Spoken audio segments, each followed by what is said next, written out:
Nosso Lar. Chapter 19. The Discarnate Young Woman. "Doesn't your granddaughter come to the table for meals?" I asked Laura, attempting a more intimate conversation. "For the time being, she eats alone," Laura explained. "The poor girl is still nervous and disheartened, and we don't share our table with anyone who displays confusion or displeasure. Nervous exhaustion and anxiety emit dense poisonous fluids that automatically blend with nutritional substances. My granddaughter slept heavily for 15 days in the umbral while we watched over her. She should have been put in one of those hospital wards, but she came to stay here under my direct care. I told her I would like to have a visit with this newcomer from the planet. It would be very interesting to hear what she had to say. How long had it been since I received any direct news about ordinary life? Laura willingly agreed when I told her my wish. She led me into a comfortable and spacious room, where a very pale young woman was resting in a comfortable armchair. She was startled when she saw me. "Eloisa," explained Laura, "this friend is a brother who returned from the physical realm not too long ago." The young woman gazed at me curiously, although her deep-shadowed eyes betrayed her great effort to concentrate. She greeted me with a wan smile as I introduced myself. "You must be very tired," I remarked. Before she could answer, however, Laura tried to spare her any exhausting effort. "Eloisa has been restless and afflicted. To a certain degree, her state is certainly understandable. She had tuberculosis for a long time, and it left deep scars on her spirit. However, we must never cease to be optimistic and courageous." I saw the young woman open her very black eyes wide in a futile effort to hold back her tears. Her chest began to spasm violently, and she covered her face with a handkerchief, unable to hold back an anguished sob. "Poor girl," said the kind woman, embracing her. "Try to get a hold of yourself. These feelings are the result of a faulty religious education, nothing more. You know that your mother will be here shortly, and that you can't count on your fiancé's fidelity. He isn't at all prepared to offer you any kind of sincere spiritual devotion there on earth. He's still a long way from understanding the sublime spirit of illumined love. Of course, he will marry another woman, and it is best that you simply get used to the idea. It wouldn't be fair to insist on his suddenly coming here." Smiling maternally, Laura added, "Let's suppose he did come, bending the law. Wouldn't your suffering be harder still? Wouldn't you pay dearly for any part you might have played in his death? You won't lack any devoted friendship and fraternal cooperation to help you become spiritually balanced here. And if you really love the young man, you must seek more inner harmony so that you can be of use to him later. And like I said, your mother will soon be here." The young woman's tears filled me with pity. I decided to change the subject in order to keep her from crying. "Where are you from, Eloisa?" Laura kept quiet and seemed anxious to see her join the conversation. The girl dried her tears during a long pause and replied, "Rio de Janeiro." "You shouldn't cry so," I objected. "You should be very happy. After all, you discarnated only a few days ago, and you are already with your family without having had to face any storms on the great journey." Eloisa seemed to cheer up a bit and spoke more calmly.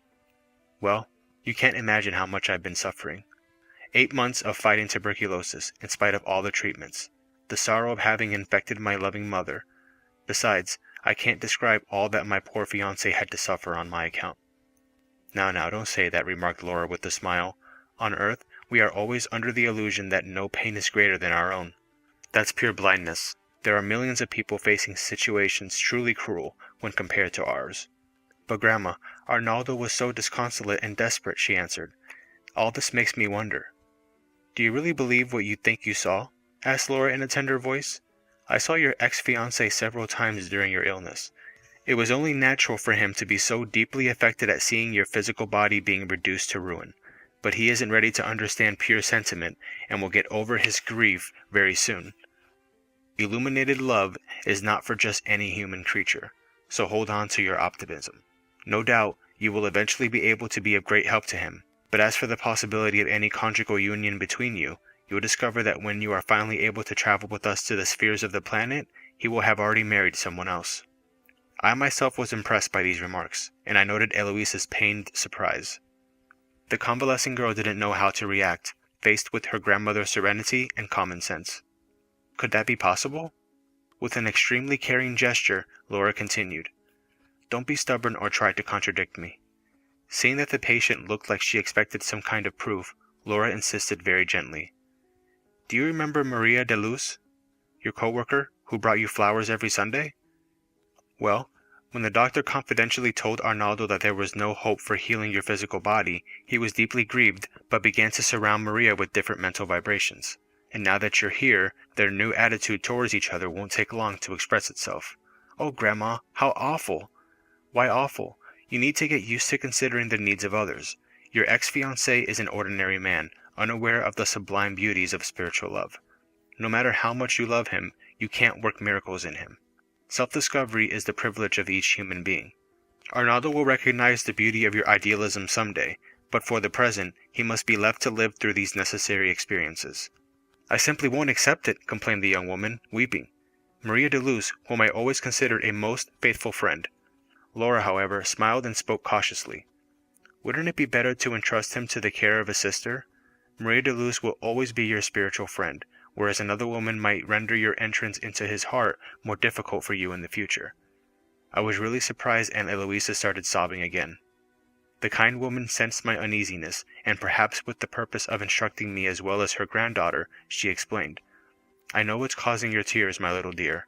They were born in the uncultivated soil of our millenary selfishness, our undying human self-centeredness. But your grandma isn't saying these things to hurt you, but to wake you up.